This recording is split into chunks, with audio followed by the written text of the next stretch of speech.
and welcome to today's episode of Sippin on Country. Our guest this week is Smith Curry. Welcome. Hey, thanks for having me. So, musician, producer, songwriter, That about covers it as far as my involvement in the Nashville music industry. So, tell us a little bit about kind of where you're from and how you ended up in Nashville. Yeah. Lived in Massachusetts till I was 6 or so, then Northern California. And got into music pretty young and then kind of slacked on it a bit in my teen years when I was being kind of a bad kid. And then got really serious again when I was about 20. Okay. Was really into electric guitars, kind of where I started. And then I got really into slide guitar and Delta blues like Robert Johnson and that stuff. And I was probably 22 or 23 and was at a music festival they have just outside Yosemite National Park called the Strawberry Festival. It's a really cool thing. They have big artists and they have a lot of bluegrass and stuff like that. And I was there with my girlfriend and we heard something coming from the stage. We were like up in the campground and we went down there and Jerry Douglas was playing with Russ Barenberg and just him on that dobro, my head just exploded. Right. Yeah, and I was like, that's what I want to do, and spent like the next 3 or 4 years trying to be Jerry Douglas, all day, every day. And then I was trying to not sound like him on dobro. Right. But that kind of eventually led me to moving to Nashville exactly 30 years ago. Wow. So, yeah, 1994. And it was an entirely different city. Entirely different city. I feel like just in there, I moved here 5 years ago, but I've been coming out now for 15 years. And in that time, I wouldn't even, if you took me 2009 when I first came here to today, I wouldn't even recognize. So I imagine, in 30 years, not only the way the city's changed, but also the way the industry has changed. Everything. Huge. Everything's changed. And so much of it is good change. I may be getting a little older, but I'm not the crusty old guy that's like, everything sucks now. No. Nashville is it's like almost like it's reached a critical mass to where it's drawn all of the talent from the rest of the country and the rest of the world, all the musicians from New York and LA. Most of them are here now.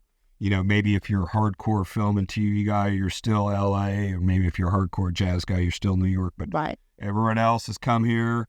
The New Yorkers show up and they're like, holy crap, I can have a yard and a pickup truck and a dog. And, the LA people are like, holy crap, I sold my crummy 2-bedroom house for $2 million and I can buy this, whatever here. Right. It's gone up, but it's still nothing like, Yeah, no, it's still. So, the changes here and of course in the industry.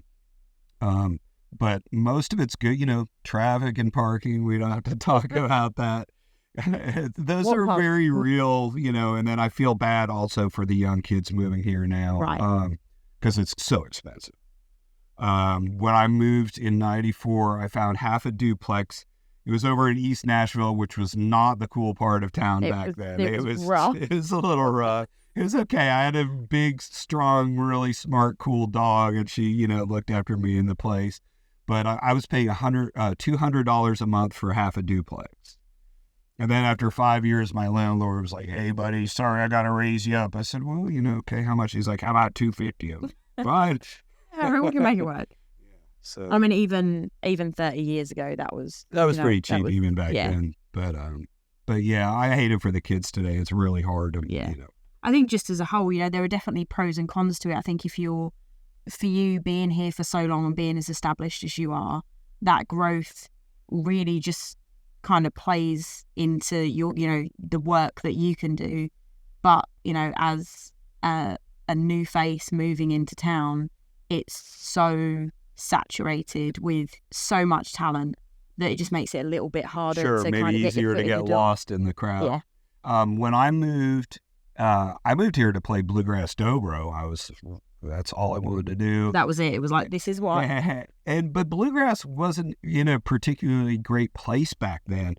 Right now, it's amazing. It's like, Billy Strings sold out Bridgestone Arena 2 days in a row. And I saw one of them and it was incredible. And the women are crushing it. Molly Tuttle, Sarah Hall, all these people. Yeah. It's all the cool kids. It's like, nobody knew what bluegrass was when I was doing it. It's just like hillbillies and old people or something, Right. It wasn't cool. It wasn't cool. That's very safe to say. And then I saw my friends starting to get pretty big country gigs. And somebody suggested right after I moved here that I take up the pedal steel. And I was kind of like, man, everybody does that, because dobro was very niche back then. Right. And he was like, no, it was Steve Hinson, who's still around, great pedal steel player. He's like, not many young guys doing it, and there's a lot of opportunity. So I got one, and I mean, pedal steel is a cruel mistress. Most people would say it's the hardest instrument to learn. There's so much to it. You've got you got foot pedals, you got knee. Yeah, so you have a volume pedal with your right foot, a variety of different pedals for the left foot that raise and lower different strings by different amounts, and then like both of my pedal steels have 6 different knee levers that you can use while using those pedals, and that raise and lower different strings. And then you have 10 strings. Some people have more, but usually it's 10 strings or 2 necks of 10 strings.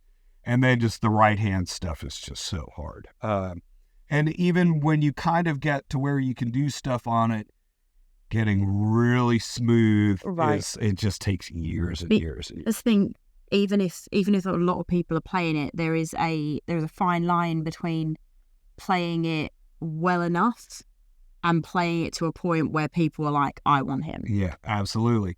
And it takes a special kind of personality that can sit down at that thing hours every day with like no positive reinforcement, because it's like a whole year of doing that before anything sounding like music comes out of it. And it's and it is really an old guy's game. When I started getting a lot of recording work at the age of 40, I was the new young kid, and like from 40 to 50, I was like the new young guy, and then a couple other guys have come up behind. But it's crazy. Yeah, that's so. I always tell people, if people are like, man, I want to learn pedal steel, I'm like, if you have a job or a family or a wife, it's not going to happen, because it's just not. You have to be at that point in your life where there's like, zero distractions. Yeah. You can just put all your focus have to dive in. Yeah. I mean, it sounds like you already had that from that one point of being like, well, now I'm going to play dobro, and just going for it, And I was just moved to town, and so I didn't really have anything, Right. Like, and also you moved to town and you've got all these people in town saying this is what you need to do. I mean, why would you not? These are the people that know how the city works. They know what needs to be done and kind of where those bits are. Yeah. And I got lucky. I got a gig with Doug Stone after playing just a year. I was not good, but most of his stuff is ballads, and I could get a good tone and play in tune. And so, and he was huge at the time. I think his first 15 singles went in the top 5. Oh, so wow. He was, really big artist in the 90s. But I was able to kind of learn on the job and get better. And that was pretty much going straight into touring. Yeah, absolutely. Yeah.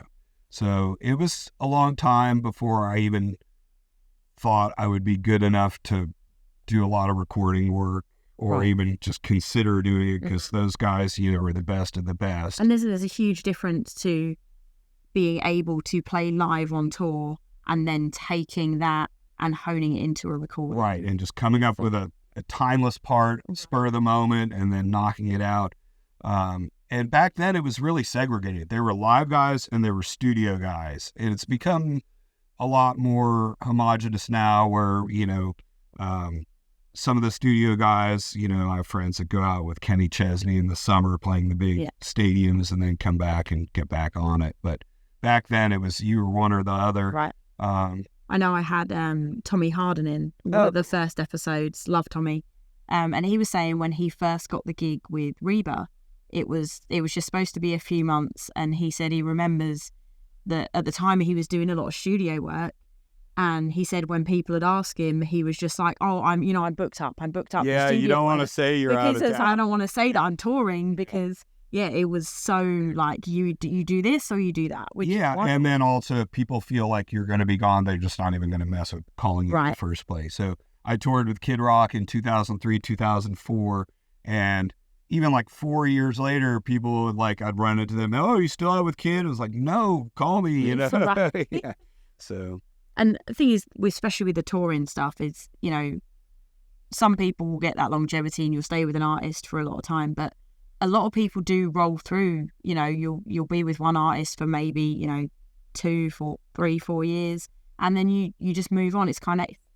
Yes, absolutely. Artists can be pretty fickle, and a lot of them require or desire loyalty, but it's usually kind of a one-way street with them, and they don't want you subbing out anything, and then as soon as you do, they let you go. Or yeah, I don't think I ever was with anybody for more than 3 years back when I was a touring musician, for one reason or another.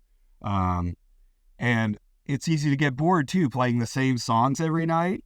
You know, it's... And you can't change it up, especially when you're, you know, dependent on who you're playing with. But I mean, let's say they've got, you know, these singles out, that radio singles that everyone knows. Yeah. You can't start taking liberties in the middle of the song because people know it, and then they're like, well, that doesn't sound like what I wanted to hear. Exactly. So it has to be a lot more precise. And that was kind of one thing why I was glad to get off the road.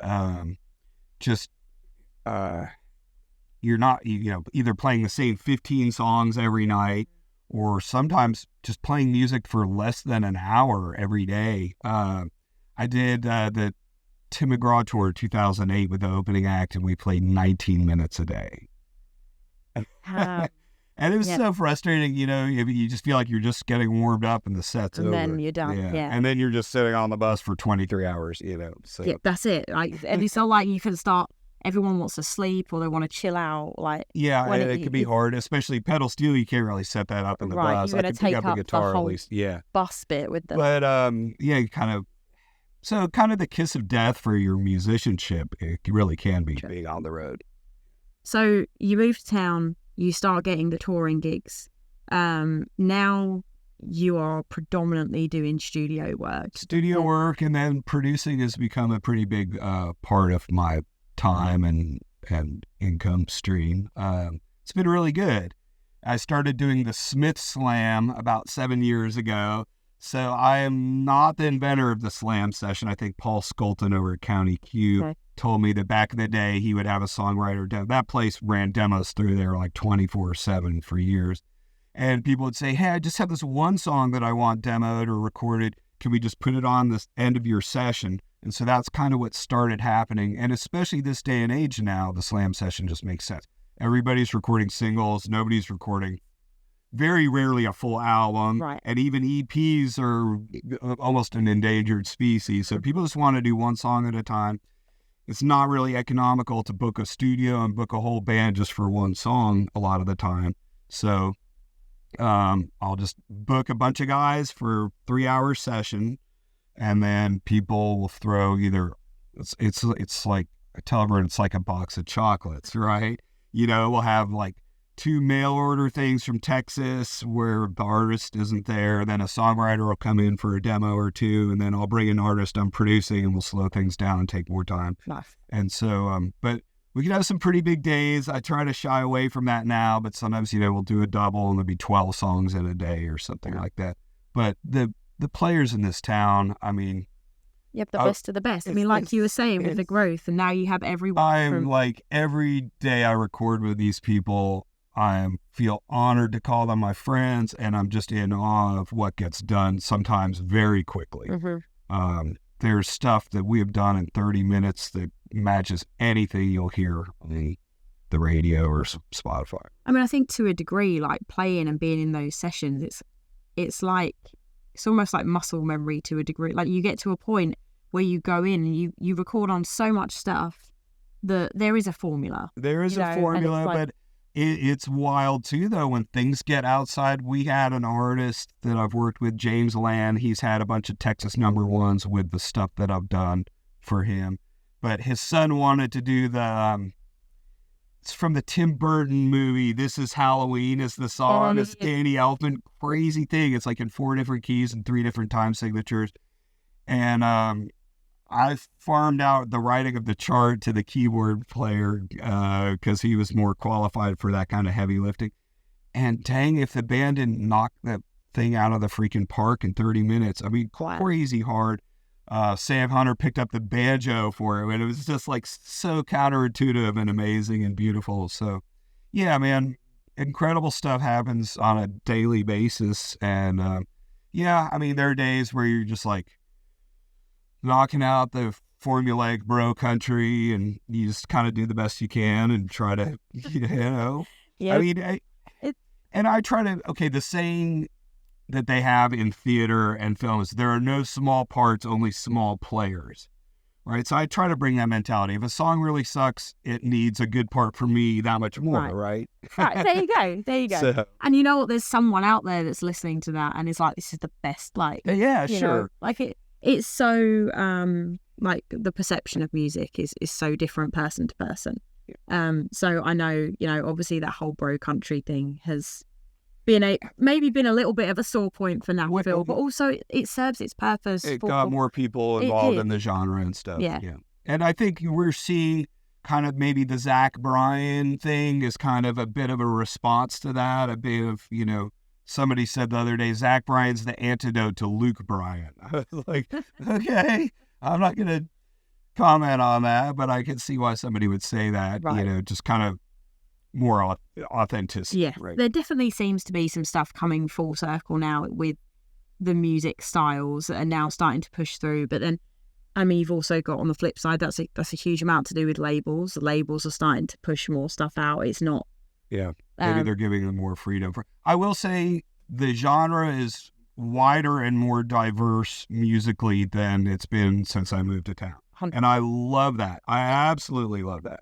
I mean, I always use the example of like rock music because people will complain, or, well, this isn't country or this isn't country. I'm like, but at what point, do we just start to broaden that definition? Because you have bands like Megadeth and Pantera, but then on the flip side, you've got Bonnie Tyler. Yeah. And I mean, you don't listen to either of those and they're not the same at all. Right. But they're both rock. Yeah, they're both absolutely rock. So, yeah.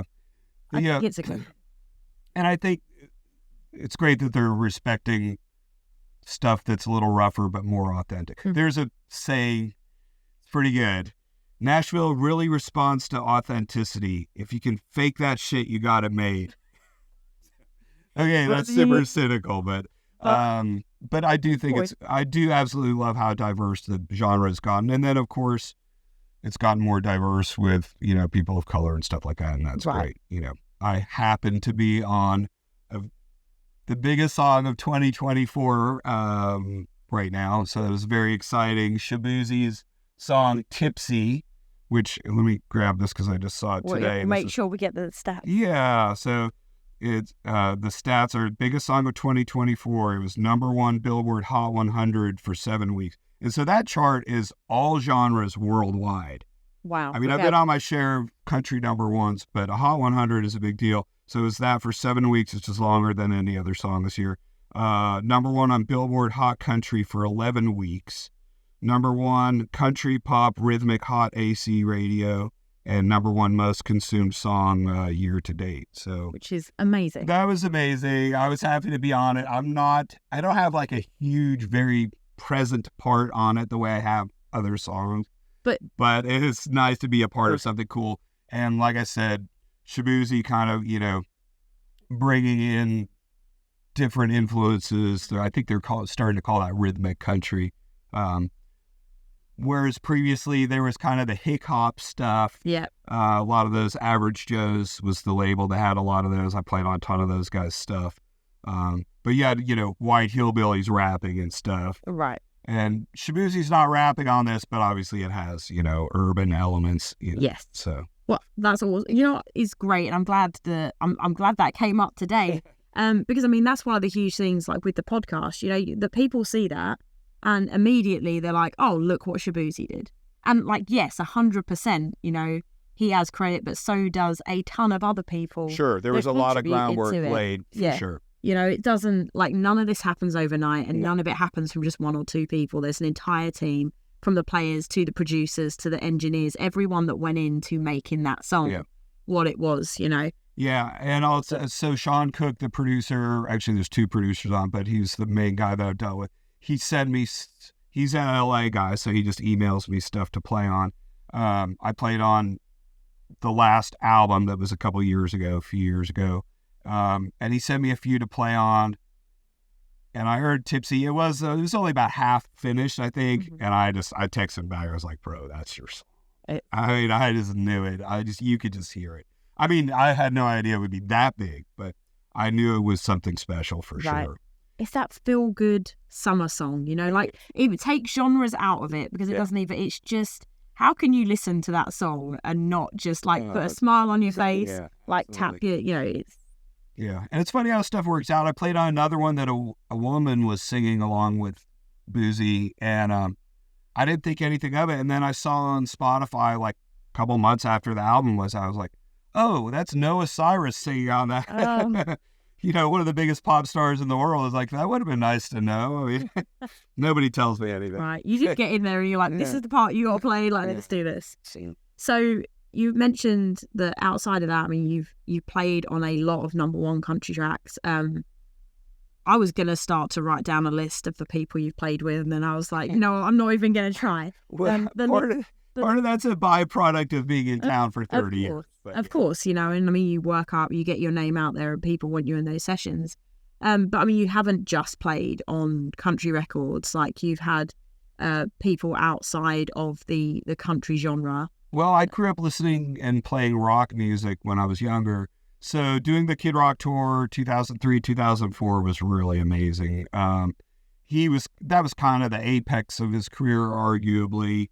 It's a little bit disappointing where he's kind of gone culturally, I guess, getting politically involved in a pretty strident way lately. That's always very hard. I feel like that seems to happen a little more in this genre. Maybe, but it was really, man, that tour was incredible, and he was a true master at putting a show together. Incredible showman, and the pacing of the show and different elements he brought in, everything. I mean, my snobbish musician Nashville buddies that saw it were blown away. My mom, who was 70 that saw it, was blown away. I mean, that's how you know you're doing something right when you've got that eclectic. It was a spectacle, and the crowds were just insane. I mean, those people were diehard fans, and they've been sitting around the trailer park drinking and doing whatever drugs all day, getting ready to see not just their favorite musician, but their favorite person. Right. And those people were wild. Oh, I bet they. The energy coming off from the crowd was just overwhelming. It's like waves of energy. I feel like I had to have 3 or 4 shots of whiskey just before getting on stage to not just get knocked over. Yeah, wow. Just to be able to calm down enough to concentrate on playing.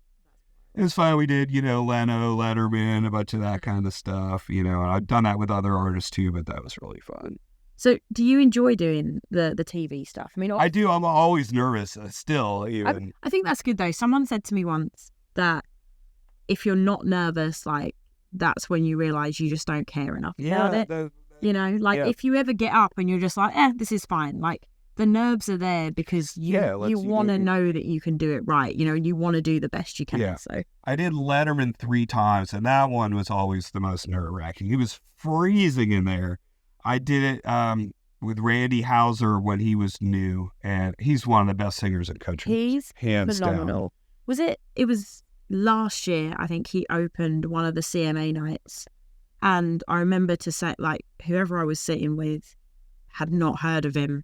I think they were from the UK, and I was like, this guy is so underrated. Just I remember soulful and powerful. Oh, his vocals are incredible, and it's he just never has. He's never been able to kind of just get over that last little. Yeah, I know. I don't know what it is.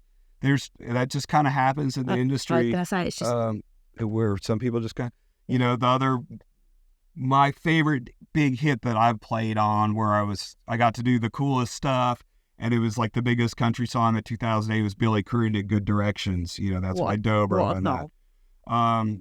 But kind of same thing with Billy. He has all these number ones under his belt. He's never up for any awards. Never. I don't know. It's just weird. Everyone knows the songs. Everyone knows the songs, and he's easily one of the best singers in the genre. I mean, amazing.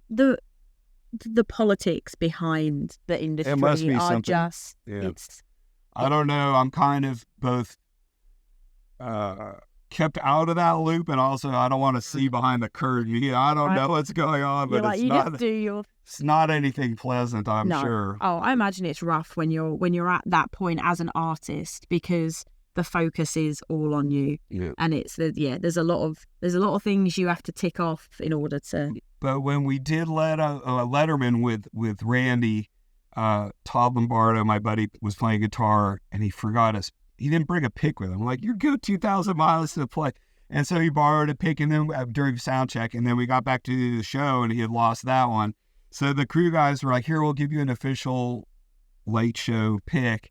And all it said on it was 48 with the little degree symbol. And that's the temperature Letterman used to keep the studio at, 48 degrees. It was always so cold in there. And the house band had radiant heaters over them. I told Paul Schaefer, I was like, you're sandbagging the people who come in here and play because you guys are toasty warm and everything else is freezing. That's insane. So that was always just like a real challenging one. I felt like I did well every time I played on it, especially the one with Randy. I did play really well, and they showed me a bunch. The only downside is like I brought some cool clothes to wear, and Randy's manager was like, no, go talk to the wardrobe person we're brought with us. And they had nothing good for me. I'm wearing like this kind of smock thing. Now I'm gonna have to go watch the video. Yeah, you gotta YouTube. That was a good one though. But yeah.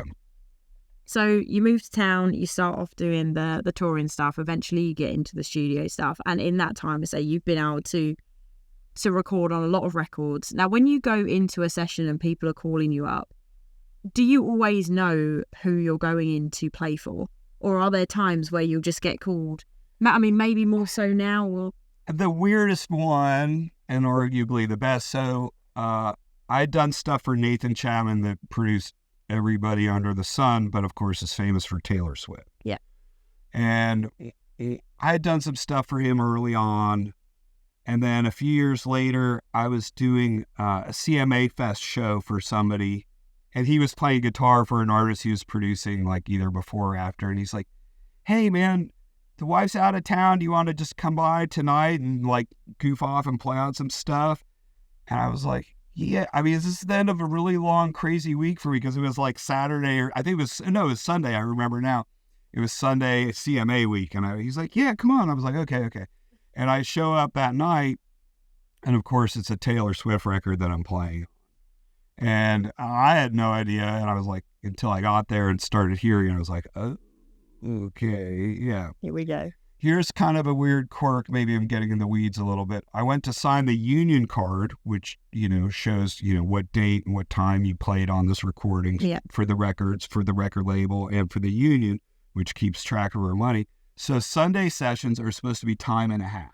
Okay. And, just because you're working on a Sunday. Well, I go to sign it, and Nathan goes, tell you what, we won't say this didn't happen on a Sunday. And I was like, we'll say this didn't. What is? And I was like, I don't know. I didn't think about it. I just signed it. And then like a few days later, I get a call from some bean counter at the label saying, yeah, so Big Machine's not really cool with Sunday sessions. Can we say this happened on a different day? So they wouldn't have to pay me time and a half. Like they're trying to save $400 or something. Like I think if Taylor knew that, she would be so freaking pissed, right? Yeah. And I just told the guy, I was like, no, first of all, it's a freaking Taylor Swift record. Like, if you're going to make money on any record this year. You're not losing on this. And point. Also, the producer said we wouldn't do that. Specifically, like, he saw it coming and he said that. I was like, wow. What does that say about the industry? And that was back when people were still paying for records. If you can't even get what you have coming to you on a Taylor Swift record, I mean, that's so bad, right? It's insane. But I mean, that just goes to show, that backside of the industry. Yeah, I mean, at the end of the day, it's still a business, right? Yeah. And as much creativity goes into it, the people at the top, they're still, corporate. There's somebody there counting the money and trying to cut corners where. Hey, well, do we have to, what if we didn't do this? Because, they say 400 view, they say 400 with this other, and eventually it all adds up. Yeah. But I mean, it's insane. The music industry has such a massive revenue that Well, I think it's, there's a lot of things that work. I mean, they even say, you're playing music. You're playing. You're not working. You're not working music. No you're one says playing that, music, right? And so why should you get, money for, just having fun? Right. It was a fun time. We're good, right? Like, I'll buy you a beer or whatever. Like, we're good. We'll call it. Yeah. Hey, you get exposure. We'll just put your name. Yeah, right. So I think that's certainly part of it. Country touring pays notoriously poorly compared with rock and pop. Really. And I guess maybe that's a leftover byproduct from when the genre was a lot smaller. Historically it was much smaller than rock and pop. But even still, like, some of those big guys pay their band dudes like $400 a night or something while they're playing arenas. It's insane. And then you could go out with like a legacy rock act and they'll pay you 5 times as much, even though they haven't had anything in years. Right. Yeah. I mean, do you find, because obviously, you were touring when you first came in. So do you see a big difference between what was paid in the 90s to what's paid now? Bear in mind that, with inflation, stuff has gone up tenfold. It hasn't gone up correspondingly with inflation. And what I was hoping for the road guys, for the younger kids, is that the pay on Lower Broadway, all those big clubs that are there now, it's a whole different ballgame. And some of that stuff, those guys make really good money. I was hoping that would put some upward pressure on the touring bands to pay a little bit more, but I haven't seen that happen. And sometimes they just cut, they'll put the bass part on tracks and just not have a bass player, just to... Yeah, it's so hard. There's so much I want to say, but it would go like down a rabbit. Yeah, it's just unfortunate because I don't think they're saving that much money and they're diminishing the performance. 100%. And just not being fair to the players, Do you think that would stop you taking like long-term touring gigs now? If I was younger, you mean? Or even just... Well, right now it would mean I would be really scared to take anything just because I'm so busy with production stuff. I usually I take one gig where I'm subbing for a friend in the summer so I can get out of town and go out west just for a few days. Yeah. So last summer was Steven Wilson Jr., who's incredible. He's the coolest thing that's happened to country music in years, if you ask me. He's just, and I didn't even know how good he was, but they told me a date in Montana, a date in Wyoming, and 2 in Oregon. So I was like, sign me up. So I do a lot of rock climbing and mountaineering and stuff, and that's my chance. I go out there and then I stay on once I'm there and try to get up into the mountains for a little bit. I just got back from doing a few shows and I haven't done any touring with an unsigned artist in 25 years at least. But it's this husband and wife band, a duo, Lance and Lee, and the rhythm section was ridiculously good, and it was the funnest bunch of folks. And I got to climb Mount Rainier and then climb in the Sierra. So that's awesome. It was nice to get out of the summer heat, but long story short, I come back, work has piled up. I've missed important stuff while I was gone, and it's just, this is my job now. Right, this is it. So it would have to be something like I did Taylor Swift. Yeah, but those guys are just gone. Oh, yeah. It's brutal. They're like doing world tour. I have really close friends in that band, and those guys haven't seen their families. It's been kind of brutal. Yeah. But if there's one gig that's worth it, it'd probably be worth it. I did something with Andrea Zahn the other day, and she's playing with James Taylor, and it's like some of the biggest legends in the world are in that band right now, and of course his music is, So I would be tempted with something like that for sure. But I would have to feel like I would have to rebuild stuff when I got back. Right. It's just because out of sight, out of mind, right? Even absolutely. Regardless of how much you've built up that status. Absolutely. And I fought really long and really hard to kind of get everything that I have going on right now. So I would be very worried about losing. So as well as playing and producing, I kind of mentioned like when we started, but you do also write as well. I do. Usually, sorry, go ahead. No, just usually with people I'm producing, but sometimes not. Avi Kaplan is this incredible singer, Americana guy with this crazy. He used to be the bass guy in the a cappella group Pentatonics. Okay, yeah. So Caleb Thomas Jones is a frequent collaborator as a writer. In fact, we got something tomorrow with Alicia Blue, who's a great new Americana girl here in town. But anyhow, he said, yeah, Avi Kaplan wants to write. We want to write something around the pedal steel. And so we all got together at Caleb's house and we wrote this cool thing, which wound up being the title track of his album a couple of years ago, Floating on a Dream. And it was a cool song. It started in like D minor. It was out of D minor. And I'm like, look, we go to the chorus, just go to D major. And they're like, wait, what?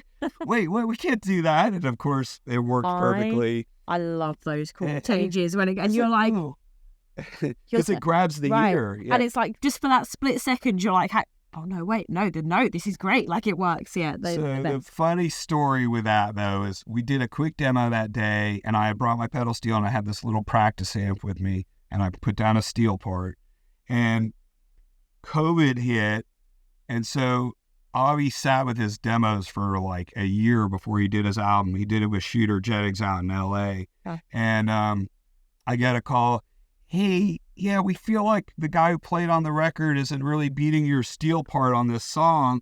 Do you want to replay it, at your house with all your gear and all that? And I was, yeah. And I did something that I thought was so much better than I did on the demo. I said, and they're like, no, could you play it closer to the way you played on the demo? So they call it demo-itis. Somebody gets used to hearing the demo over and over, and then that's all they want to hear. And it's a very natural thing to have happen. I send that over and like, no, play it exactly like what you played on the demo. So I do that. And then they're like, no, we're just going to use what you played on the demo. So there it is, the title track on the album. I, wrote it and played the steel part, a year before on the demo. So that's funny. It sounds just great, So. Just do it. No, it's just not. You're never going to get it exactly. Like, there's always going to be that one little... that's wild. That's wild. Yeah, stuff like that happens. And I think you briefly touched on the fact that you also climb. I think whenever you've got people that are creative, like, very rarely does that outlet stick to one thing, And it's important to have something else. You'll drive yourself crazy. Right. When you're doing the same thing day in, especially with, studio session work, is that as much as you love it, you get to wake up every day and play music, right? Like, and it's great, but it also still becomes work at a point, and it's important to be able to find that break. I try to figure out some kind of number, and it's a very rough number, but I guess I've played on over 20,000 songs now. Wow! So it can be hard to stay objective. Like, sometimes you're like, what am I? I remember when I first got really busy. And we were grinding out like tons of demos at this one studio. And it was the first week where I was playing on more than 50 songs that week. I just had a meltdown in the middle of a song. I felt like I had played everything that I knew, and I just like froze up right in the middle of the song. The song ended. I kind of just like took a second, closed my eyes, shook my head, and like just like, okay, I got to, start me from the top. And I was fine after that. But yeah, absolutely. So the industry... you get kicked in the teeth so many times on a regular basis at any level. I don't care who you are. They use somebody else instead of you, even though you feel like you would have been a much better player for that particular project. Or you're like, man, I wouldn't care if they use, so-and-so who's so great, but they use that freaking guy, I mean, there's always going to be heartbreak, Now that I'm producing, it's like times 10. They'll like, somebody will talk to you for like a bunch of times about doing a project, and they're like, nah, I'm just going to go with somebody else. And you're just like, bro, what, So, yeah, it's important, I don't care if it's like watercolor painting or race car driving or, but just, I think it's great to have something just to get your head out of the game every now and then. I mean, especially with climbing, you get to just go out and be in nature, and there's not like the only... Yes, absolutely. And it's something that you cannot not focus. Yeah. Right? You can't think of anything else. If you're in the middle of a climb, I guess you can't just stop and be like, oh, well... No, it's very forced meditation when you're really in the heat of it. Absolutely. Pay attention or get hurt or killed, Fine. I was trading texts with Terry Clark the other day. Her thing is fishing. Okay. And we were talking about, you got to be careful that your fun thing doesn't overtake because it's so hassle-free compared with, Right, you the don't. grind. Yeah. There's no strings attached to it. She texted me out of nowhere several months ago and said, "Hey, do you want to play on a song for my new record?" And I was like, "Well, of course." And then she's like, "Well, it's a duet with Kelly Clarkson." I was like, "Well, you could have said that." I mean, I would have done it anyhow. Otherwise, I was just maybe not. I'm not at the time. But she produced this record herself. It's super cool. It's a bunch of her old hits done as duets with current cool kids. And she liked what I did on that one, so she said, "You want to do another?" And I was like, "Well, of course." It was one with Cody Johnson. And that one, if you get a chance to look on Apple or Spotify or whatever. That whole record is great. Super I love fun. Kelly Clark anyway. Yeah, she did one with Carly Pierce and one with Lainey. And, yeah, really fun. So the duet with Cody is really fun, though. It's kind of an old school. Which song did she do? I Just Want to Be Mad for a While. The one. And it's just a fun, it's just totally realistic about how a man and a woman would argue and back and forth. I still love you, and I don't want to. Right, I just let me be angry. Yeah, and then everything will be cool. It's really fun, and their voices together are just like the two most unapologetically country voices. Right. Yeah. So that was fun. And that must be nice as well to have that rapport with the artists and know that because I mean, I guess there's one thing having producers that are working on stuff and you having good relationships, but to be at a point where you have the artist going, "No, you are who I want to play on the record." Well, obviously that's gratifying. I've known her almost 30 years. Wow. Yeah. But we just kind of see her from time to time. Right. I mean, it's a very small circle of people really in the industry, isn't it? I feel like once you know one person, you pretty much. Yeah. It's pretty wild. And I still love that about Nashville. I mean, there's certain places going to Fido on 21st. It's I don't think I've ever gone there and not seen anybody I know, or going to Baja Burrito during lunch hour between sessions. Is I think every time I've been there, which is probably hundreds at this point, I think I've seen somebody I know. So that's fun. And that's fun part about being in town so long. Yeah. You get to know everyone. I mean, do you think, because I've kind of said this a couple of times, that when I, again, coming out here 15 years ago, the first time I got to town, and I just there was something about it. And I was like, this is it. This is where I need to be. There was kind of the second I stepped off the plane into Nashville, and I'm like, this is it.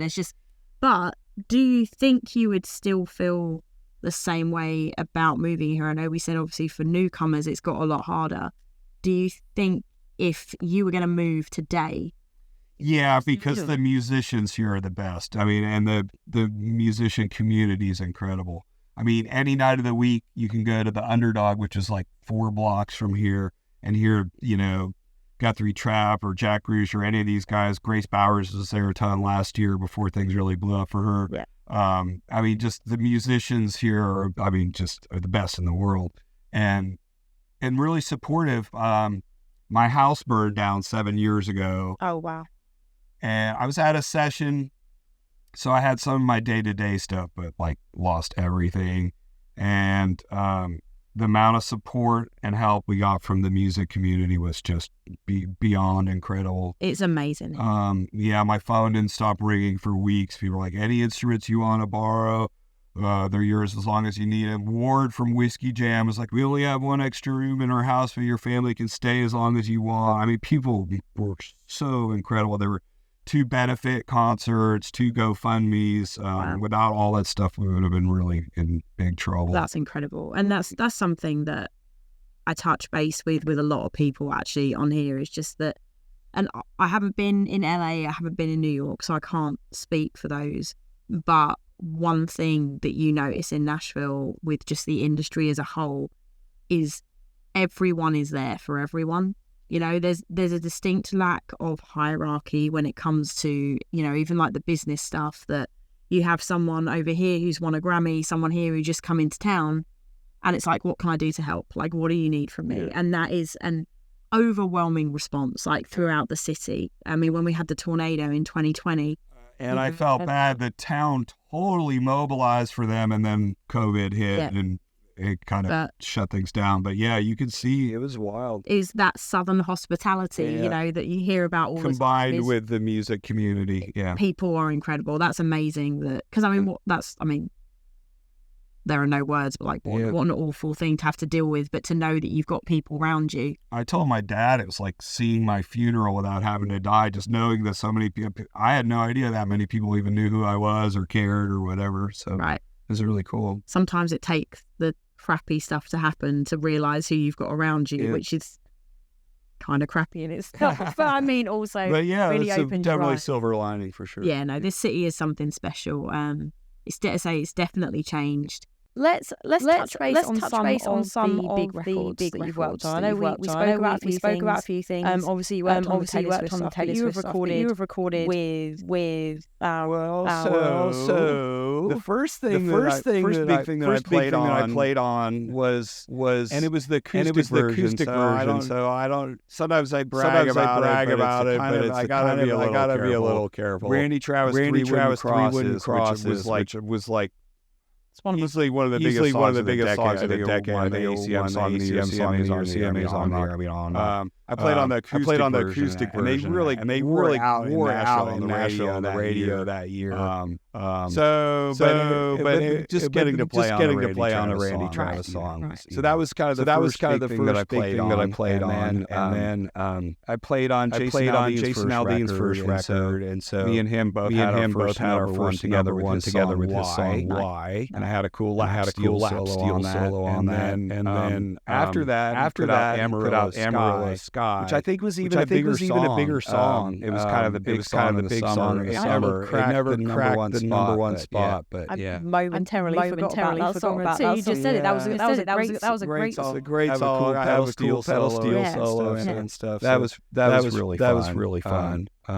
Yeah, I mean, kind of the favorite for me is what I mentioned earlier. Good Directions, Billy Crankton. I got to play Dobro, and I have like a really identifiable intro and then kind of a shredding thing on the very end. But it was funny that songs in the key of F, and Dobros are normally tuned to G. So what I did was tune the whole dobro down, a whole step down to F. And the intro is really not that hard to play when you tune the dobro down. But I kept getting emails for like a year from people all over the country asking me how I played the intro. And I'm like, just tune it down. It's easy. Just go, and then all of a sudden, oh right. Yeah, so that was kind of fun. And that little ending spicy lick I do. I always thought radio stations would cut it off because the song kind of ends, and then they would always play it.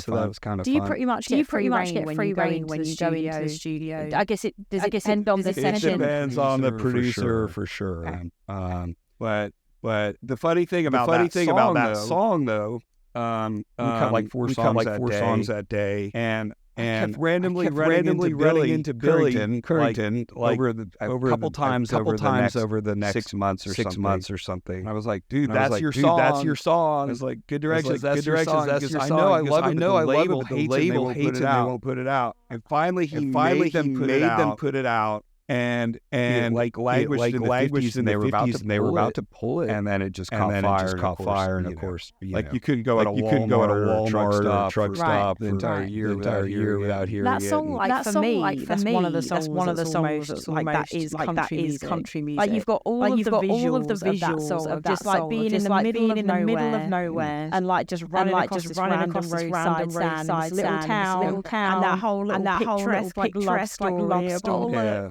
They just embodied all of it. That's just a fun, feel good song. Stuart Duncan on the fiddle. Of course, the man. And you don't talk about this much. Like I was loud in the mix. Like that Dobro's like the same volume as vocal almost. When I first heard it on the radio, I kind of freaked out. Kind of held my breath till the song was over, making sure I played because it was so loud. I mean, you're going to hear it when you listen to that. You are like wildly tuned in to what you've got on the record. Another really big day for me. I got asked to play on the Roger Miller tribute record, and so we did camp roller skating in Buffalo. And sadly, none of the artists were there that day. They had some stunt vocals and some pre-recorded vocals. But that was 10 different old Opry stars from the Bellamy Brothers to I don't know on it.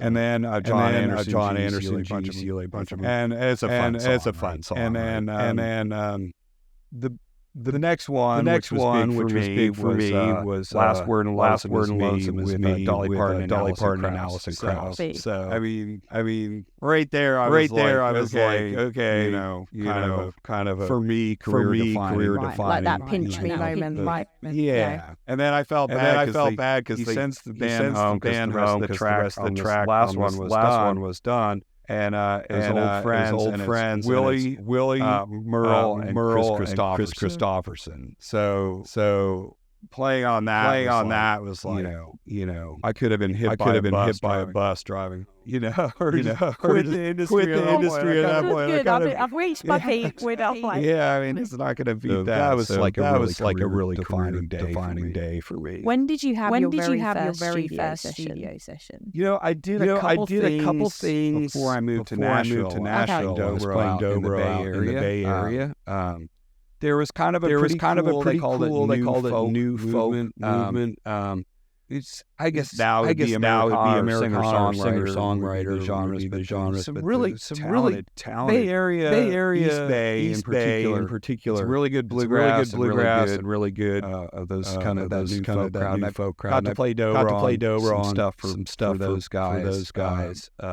And that was when I learned just how hard recording is. There's a million things you can get away with playing live that just won't fly in the studio. Because also you mess up a note a little bit, and then it's done. It's gone. No one hears it. You mess up a note, even a teeny bit in the studio. Someone's putting it on repeat and going out. Yeah. So repeat yourself, little tuning things. Nobody would ever notice. All those things are not acceptable. So that was a real. Dobro came really quickly, and I was really obsessed with it. I was throwing myself at it very hard those first few years. So I had a bit of hubris, just going in, just kind of getting schooled. I mean, the producer and engineer weren't being mean to me, but I was struggling on something that I thought would be easy. But then I guess that meant you moved to Nashville, you made that, uprooted everything. That you already had that basic. Yeah, and then just the recording's just like anything else.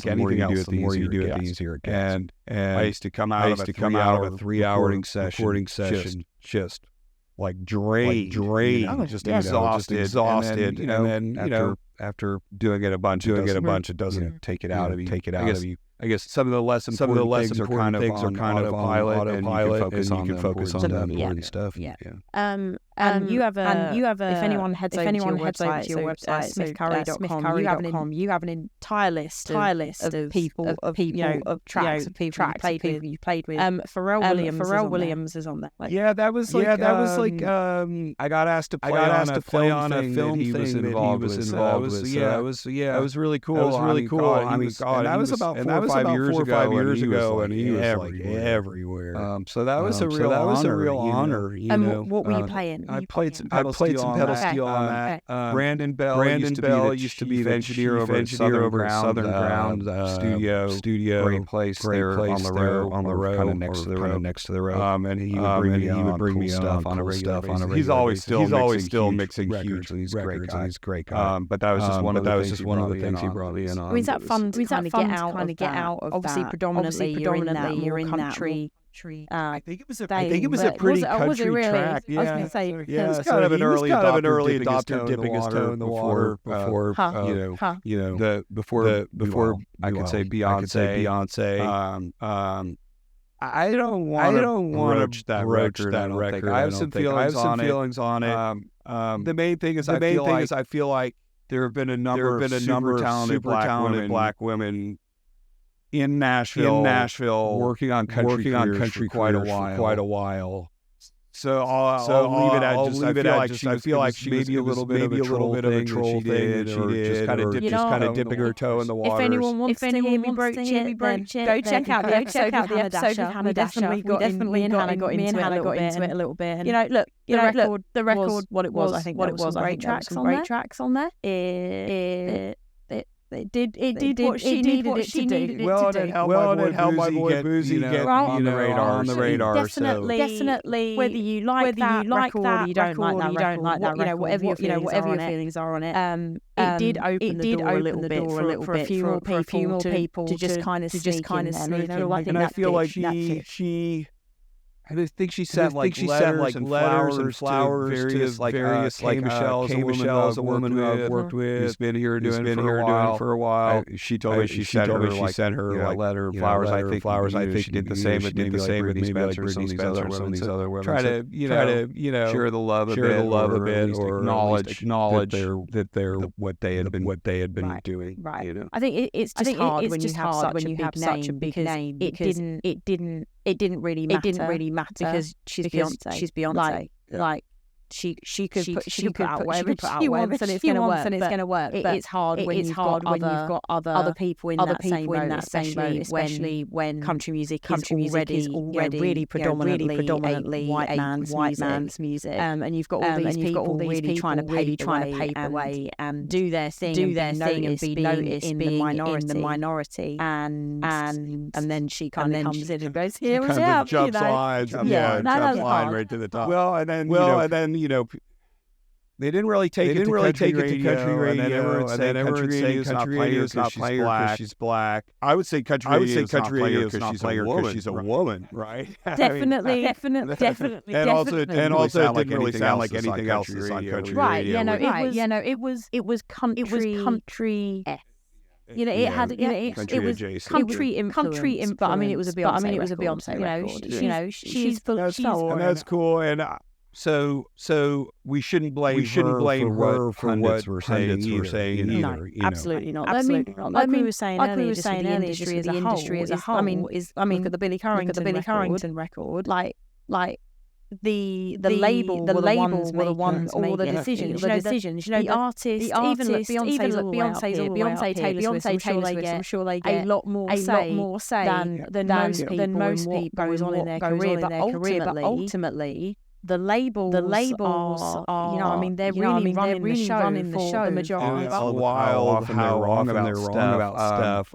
Nuno Betancourt from Extreme has become a friend, and we've collaborated on a number of things. And he told me the story when was new and they were out touring.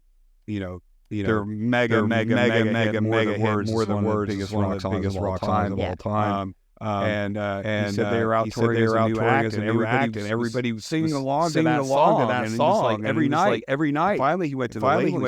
He said, "We have to release this." Hell no, we're not releasing. You guys are a shredder band. We're not releasing this. This really mellow, a pretty acoustic thing. And he had to come off tour, left the tour while they were in Europe, flew back. And he said, I'm going to quit this band. I'm going to quit everything unless you release it. He had to lay everything on the line. Of course, finally they did. The rest is history. But it's funny sometimes. There's so much that goes on as a consumer. You just don't see. You know, like no idea what's going on. Even in my position, I don't want to know. I don't see it. You're like, I'm going to come in. I'm going to play on this track. What happens with it? Like, I'm staying out.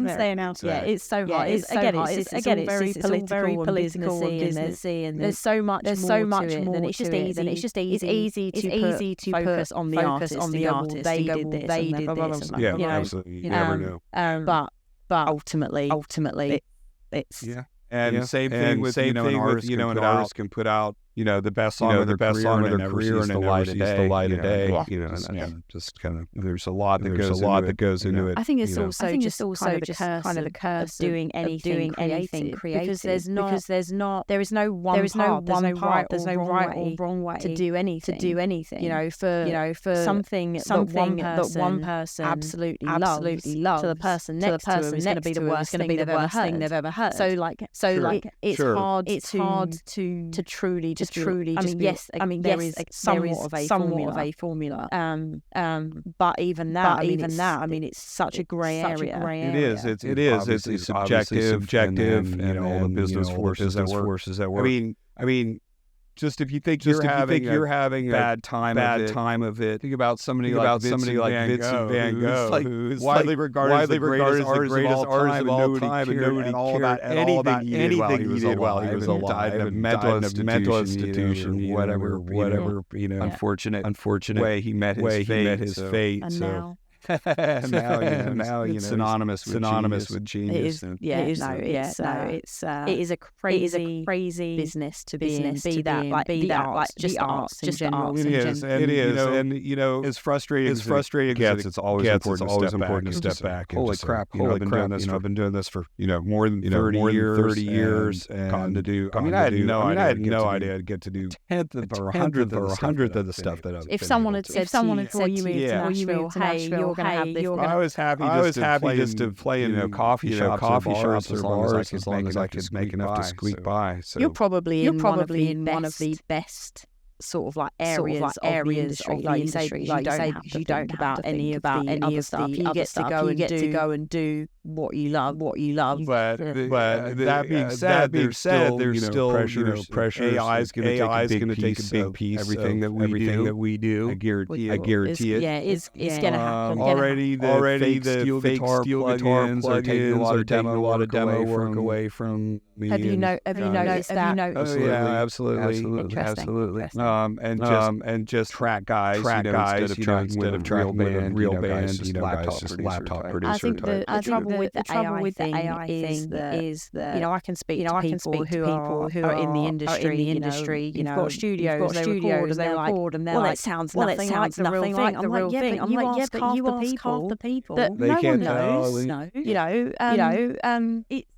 It's so hard because yes, you know it's there and you're listening to it, you know what it's supposed to sound like. You hear all those nuances that either aren't there that point towards AI. But in reality, your average everyday person, they're not listening for it. So all they're doing is listening to this track. There's that pedal still part. Or there's this. And it's just all that finished product. So it's very hard to. Yeah. So it's going to be a slippery slope. I really hope that things can come around in a good way with the AI thing. It stops getting.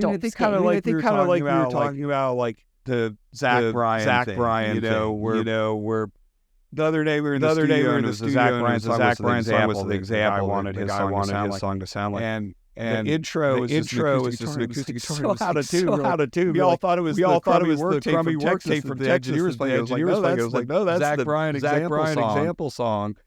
And of course, a lot of the guys were kind of making fun of it, which may or may not be deserved, but it's that authenticity that people are really attracted to, and so you listen to it, it's just this guy. AI's not going to be that out of tune.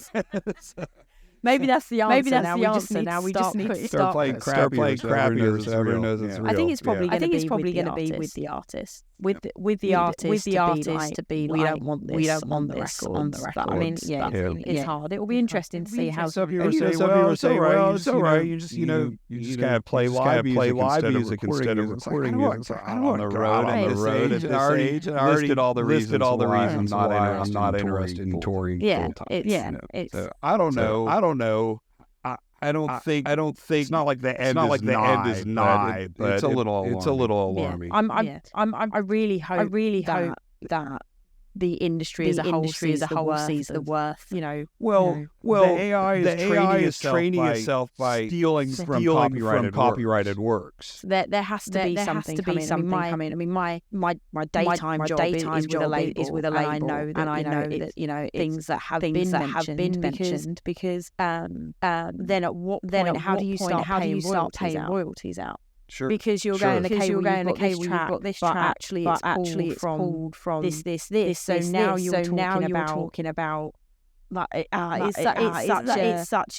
a horrible grey area. We'll see what happens. Hopefully the industry protects content creators. You would hope, and I think I'm gonna stay positive. And people will do the right thing in the long run. You know, you're always gonna get something that's gonna slip through the net. But hopefully, for the most part, it's gonna be regulated. I mean, I was talking with a friend about it yesterday, actually, recording at his studio. I said I think the most talented and intelligent and creative people are going to always be okay.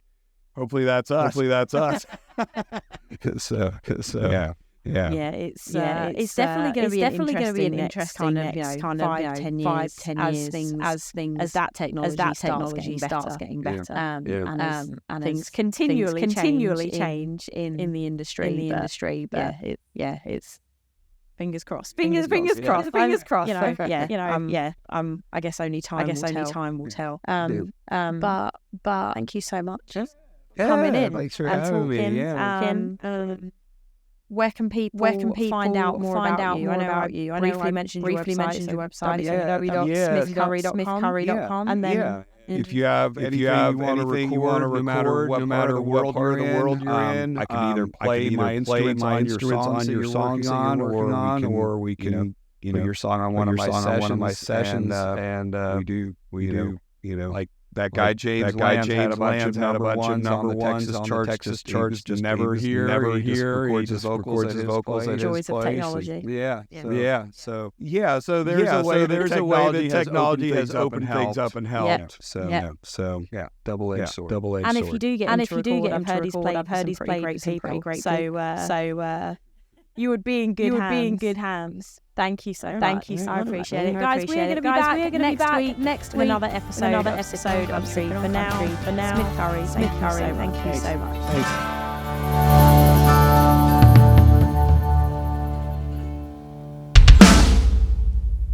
Recorded at 2300 Studios in Nashville, Tennessee. Original theme music by Gary Wood.